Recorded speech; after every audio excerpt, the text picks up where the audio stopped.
Pangmalakasan lang yan. Kaya kung mahina ka, pag-isipan mo ng gusto. Dahil baka masaktan ka lang.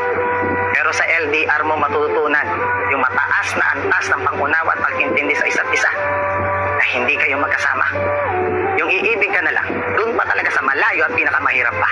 Halimbawa, matutulog ka na lang sa gabi pero kailangan mo magpuyat. Magkausap lang kayo. Pagising mo sa umaga, anong katabi mo? Telepono. Sa tuwing kakain kayo ng sabay, alam mo yung lungkot na sana matikman nyo yung luto ng isa't isa. Ilang okasyon na magdadaan na ang tanging resibo lang ng kasiyahan nyo ay yung mga ngiti na screenshot nyo sa telepono. Sa panahong bagsak malungkot ka, anong panghahawakan mo? Yung tinig niya, yung boses niya. Pero marami paraan para tumibay ang samahan. Unang-una sa lahat yung komunikasyon, yung oras. Hindi kung ano ang kaya mong bigay oras. Kung hindi kung ano yung kaya mong gawing oras para sa kanya. Kailangan committed ka.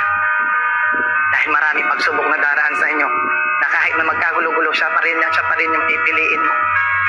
Pangatlo, imahinasyon mo. Kailangan taasan mo. Paano ba nakakakita ang mga bulag? Tenga, pandinig. Gawin mong droga yung boses niya. Alam mo yung, pag narinig mo yung boses niya, magkakaroon ka ng imahe kung ano yung itsura niya, kung anong ginagawa niya. Pag nagawa mo yan, dala-dala mo yan kahit saan ka magpunta. Kaya ang payo ko, simple. Kontrolin mo ang emosyon mo. Lalo na sa panahon na nagsiselos ka at mainit ang iyong ulo. Dahil pag mataas ang emosyon mo, nakakapagsalita ka na hindi mo namang kagustuhan. Nakadalasan, nauuwi sa hiwalayan. Pangalawa, ang pambablock. Kung may iwasan nyo. Magkalayo na nga kayo, nagtatago-taguan pa kayo. Alam mo yung pinakamasakit na pwede mangyari sa inyo?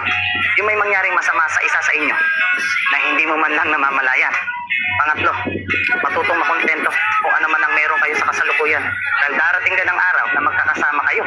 Yan ay depende sa inyo.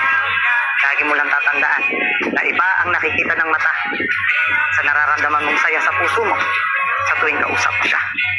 Tangina, walang distansya sa taong mahalaga.